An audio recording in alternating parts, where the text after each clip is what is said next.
Iš tikrųjų, šiandien turiu flešą, kuriam yra prezentacija. Bet... Tai aš tada jums ją parodysiu. Ne. Aš jos ir nerodysiu. Dėl to, kad turėjom dvi labai fainas, dvi labai geras prezentacijas. Ką, dvi, tris labai fainas, labai geras prezentacijas. Iš kurių man labiausiai patiko pati pirmoji. Ypatingai tas pliažas. Ten tikrai buvo gerai. Ir aš pasakysiu, kodėl. Antras dalykas yra visą laiką faina užleisti Gitanui fotelį. O dar fainiau yra jį pataisyti.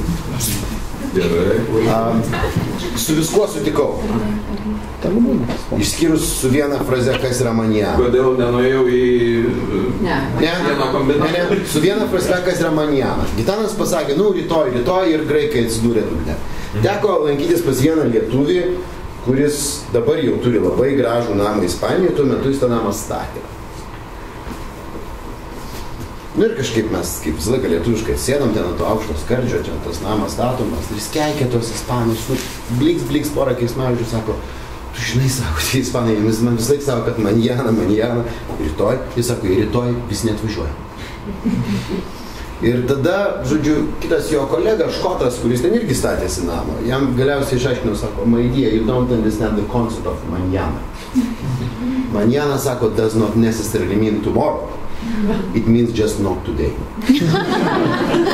Tai, žodžiu, kalbant apie manjaną, galbūt yra tiek.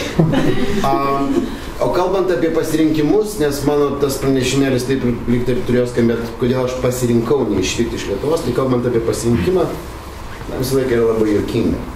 Man yra juokinga, aš žiūriu su lengva ironija apie kiekvieną žmogų, kuris sako, kad aš esu savo gyvenimo kalvis. Aš kontroliuoju savo gyvenimą. Ir taip, kaip aš pasirenku, taip ir įvyksta. Nežinau. Reiškia, mano labai, kaip čia pasakyti, mano mentorius ir mano mokytojas, dėstytojas kažkada buvęs, toks Nasimas Nikolai Talebas. Šiaip jis yra statistas. Jis yra statistikos, reiškia, dėstytojas. Jis yra kažkada pasakęs tokią frazę apie planavimą, sako, žinai, sako, pagalvok apie pačius svarbiausius įvykius savo gyvenime. Va taip dabar atgal. Visi galim pagalvoti apie pačius svarbiausius įvykius, kurie mums ištiko mūsų gyvenime apie tai, pavyzdžiui, kaip mes pasirinkom savo profesiją. Arba apie tai, kaip mes pasirinkom savo gyvenimo partnerį. Arba apie tai, kaip mes iš tikrųjų nelauktai praturtėjom. Arba savo turtą praradom. Arba apie tai, kaip mus išdavė mūsų geriausi draugai. Tada, kiek iš jų tu buvai suplanavęs. Todėl ir kalbant apie mano patirtį, aš šiandien kalbėsiu vien tik tai iš savo patirties, apie savo neišvažiavimą iš Lietuvos, tas pasirinkimas yra su ironija. Nebuvo taip, kad aš pasirinkau. Aš turėjau 4 labai rimtas galimybės išvažiuoti gyventi kitur.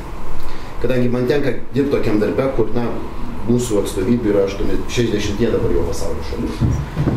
Ir man teko atsisakyti 4 pasiūlymų. Vieno pasiūlymo išvykti gyventi ir Pietų Afrikos Respubliką, 2 į Hagą ir 2 čia į Stokholmą. Ir kiekvieną kartą tarp manęs ir pasakymo taip atsistodavo visai ne tai, ką aš norėjau. Pirmą kartą tai buvo mano tėvelio labai sunki liga. Antrą kartą tai buvo artimų žmonių netektis, staigi. Trečią kartą tai buvo sūnaus gimimas. O 4 kartą tai buvo vienintelis mano sąmoningas pasirinkimas neišvykti. Po 3 kartų neišvykti. Bet man tai sūnaus gimimas tai planuotas buvo.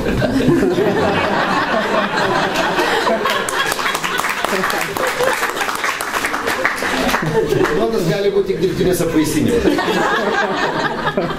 Apie ką mes tarp kitko ilgai galvojame. Ir staiga jis gimė.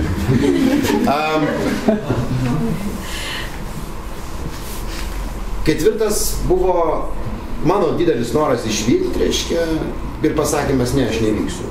Kadangi buvo jau vykusios mano skyrybos su mano šeima, ir aš pasakiau, kad jeigu yra santykių, kuriuos aš galiu žlugdyti daugelį savo gyvenimo santykių, bet vieną aš nesužlugdysiu, tai yra santykio su mano sūnumi.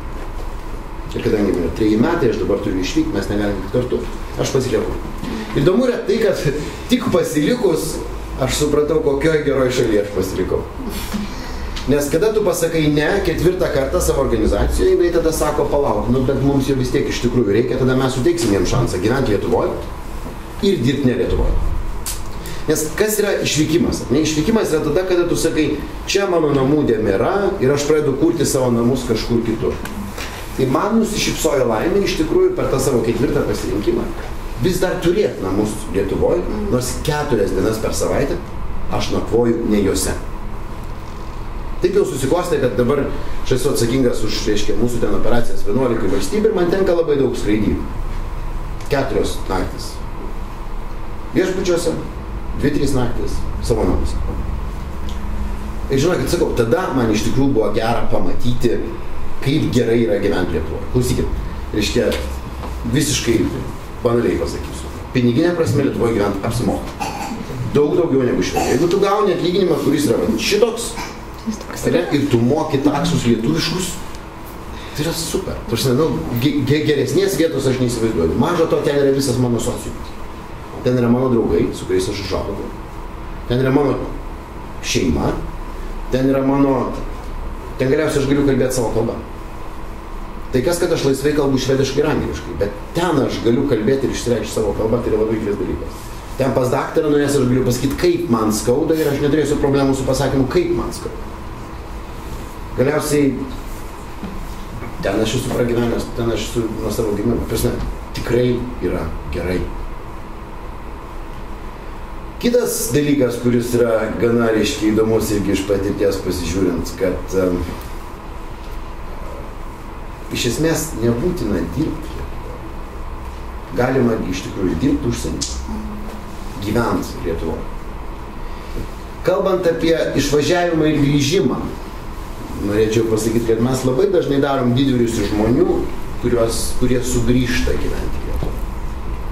Bet visiškai pamirštam tų, kurie neišvažiavo. Ir aš manau, kad šiandien mes darom didžiulę klaidą. Man labai patinka projektas Back to Lithuania. Bet aš manau, mes truputuką kartais dedam akcentus ne ten. Įdomiausia, kad žmonės grįžta į Lietuvą dažniausiai dėl tokių pačių banalių, nuo jų nepriklausomų priežasčių, kurie priverčia juos išvažiuoti arba pasilikti.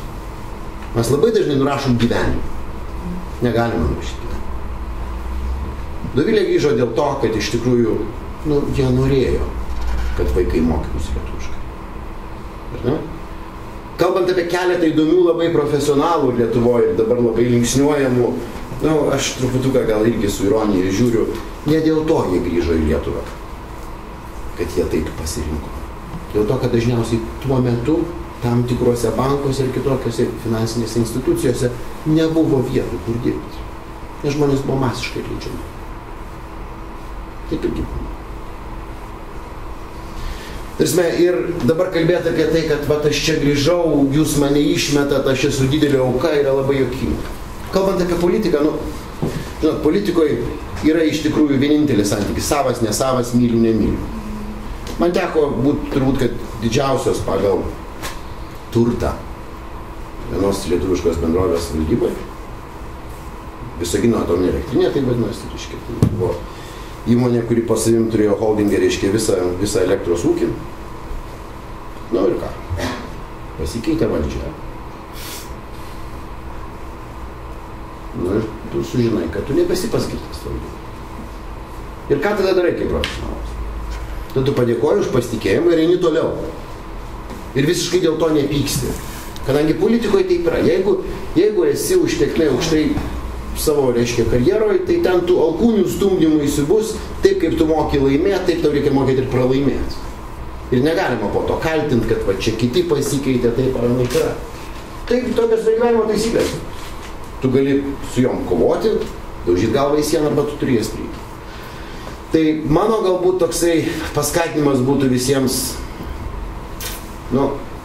nedarykim iš grįžtančių didelių didvyrių ir nedarykim iš išvažiavusių išdavikų. Okay? Tiesiog mokėkim būti. Ir jeigu pasidarys, atsiras tokia galimybė, kad žmogui sukris grįžti, jis ir grįž. Nes nieko nėra geriau nieko nėra geriau. Kaip nuėjus gydytojui, sakyti savo kalbą, kaip ir ką tau skauda. O pabaigai aš turėčiau pasakyti, kad visų pirma, teko irgi, turiu daug gerų bičiulių, kurie yra futurologai. Kažkuo panašus žmonės į Gitaną.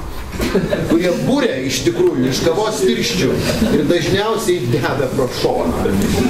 Bet tada, kada pataiko, jie visą laiką primena, ką aš sakiau 98. Tai vienas iš jų, švedas, tarp kitko, reiškia, Šelis Nordstrimas, jis yra pasakęs, kad migracija yra labai gerai, mes migracijos nesustabdysim. Bet žmonės yra labai paprastos būtybės. Pati esat atsakė psichologija, ar ne? Į kur žmonės eina? Ten, kur jiems gerai. Nuo ko žmonės bėga? Nuo to, kas jiems blogai. Tai su migracija yra lygiai taip pat. Jeigu mes sugebėsim sukurti situaciją, ar ne, arba kažkokį tai sociumą, kuriam žmonėm bus gerai, tai aš norėsiu ten eiti ir ten būti. Bet dėl to Lino prezentacija, tai kas buvo išdarinėjama Tauragėj, reiškia, su pležais, su menais ir visais kitais dalykais, aš nesitikėjau, kad taip galima. Aš nesitikėjau, kad taip Lietuvoje padaryti galima. Galima.